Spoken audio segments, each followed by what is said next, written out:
શું 2026નું વર્ષ અમેરિકામાં વસતા લાખો ગુજરાતીઓ માટે સુવર્ણયુગ લાવશે કે પછી ટ્રમ્પની કડક નીતિઓ તેમને દેશ નિકાલ એટલે કે ડિપોર્ટેશન તરફ ધકેલી દેશે? એક બાજુ વર્ષે 1.5 કરોડથી વધુની કમાણી અને રાજકારણમાં વધતું વર્ચસ્વ, તો બીજી બાજુ H-1B વિઝાનો ખતરો અને આર્ટિફિશિયલ ઇન્ટેલિજન્સને કારણે જતી નોકરીઓનો ડર. ન્યૂ જર્સીથી લઈને કેલિફોર્નિયા સુધી ફેલાયેલા ગુજરાતી સમાજના અર્થતંત્ર અને ભવિષ્ય પર જે મોટું સંકટ અને મોટી તકો તોળાઈ રહી છે તેની અંદરની વિગતો જાણીને તમે પણ ચોંકી જશો. શું ખરેખર ગુજરાતીઓ વગર અમેરિકાનું અર્થતંત્ર ભાંગી પડશે? આ રહસ્ય પરથી પડદો ઉઠાવવા માટે જઈ રહ્યા છીએ, તો વિડીયોને અંત સુધી જોતા રહો.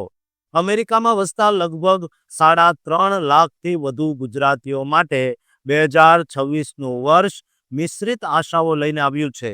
ન્યૂ જર્સી, ટેક્સાસ અને કેલિફોર્નિયા જેવા રાજ્યોમાં ગુજરાતીઓ અત્યારે અમેરિકન અર્થતંત્રનો એક અતૂટ હિસ્સો બની ગયા છે. આંકડાઓ સાક્ષી પૂરે છે કે ભારતીય મૂળના ગુજરાતી પરિવારોની સરેરાશ વાર્ષિક આવક લગભગ $1,66,200 છે, જે અમેરિકાના સરેરાશ નાગરિક કરતાં પણ બમણી છે. આર્થિક રીતે ગુજરાતી સમાજ એટલો મજબૂત છે કે એક અંદાજ મુજબ ભારતીય ઇમિગ્રન્ટ્સ આગામી 30 વર્ષમાં અમેરિકાના રાષ્ટ્રીય દેવામાં $1.6 મિલિયન બચત કરાવશે. 2026માં ટેકનોલોજીના ક્ષેત્રમાં આર્ટિફિશિયલ ઇન્ટેલિજન્સ નવી નોકરીઓ ઊભી કરશે તેવી 57% લોકોની આશા છે અને તેમાં ગુજરાતી આઈટી પ્રોફેશનલ્સને મોટો ફાયદો મળી શકે છે.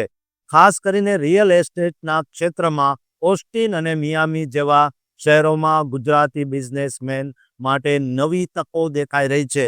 રાજકીય ક્ષેત્રે પણ ગુજરાતીઓનો દબદબો વધી રહ્યો છે. ન્યુયોર્ક સિટીમાં જોહરાન મમદાની જેવા ગુજરાતી મૂળના નેતાની મેયર તરીકેની જીત અને ન્યૂ જર્સીના ગવર્નરની ટીમમાં ભારતીયોની નિમણૂક એ સાબિત કરે છે કે હવે ગુજરાતીઓ માત્ર વેપારમાં જ નહીં પણ સત્તાના કેન્દ્રમાં પણ છે. જોકે આ ચમકતી બાજુની પાછળ એક કડવી વાસ્તવિકતા પણ છુપાયેલી છે, જે ન ભૂલવી જોઈએ.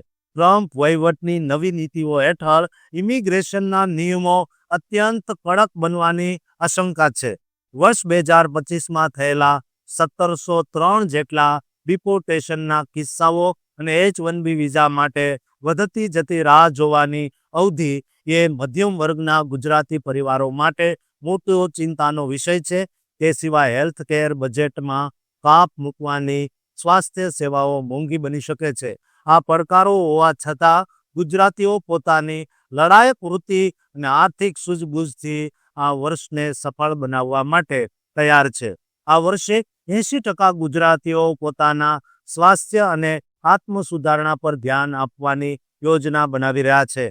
અમેરિકાના મેક અમેરિકા હેલ્ધી અગેન જેવા અભિયાનો વચ્ચે ગુજરાતી સમાજે પોતાની આર્થિક મજબૂતી અને પારિવારિક એકતાના જોરે 2026માં પોતાની સફળતા જાળવી રાખવી પડશે. અંતમાં 2026નું વર્ષ એવા લોકો માટે જબરદસ્ત રહેશે જેઓ સમયની સાથે પોતાની કુશળતા વધારશે અને બદલાતા કાયદાઓ સાથે સતર્ક રહેશે. શું તમને લાગે છે કે ટ્રમ્પની કડક નીતિઓ છતાં ગુજરાતીઓ અમેરિકામાં પોતાનું વર્ચસ્વ ટકાવી રાખશે?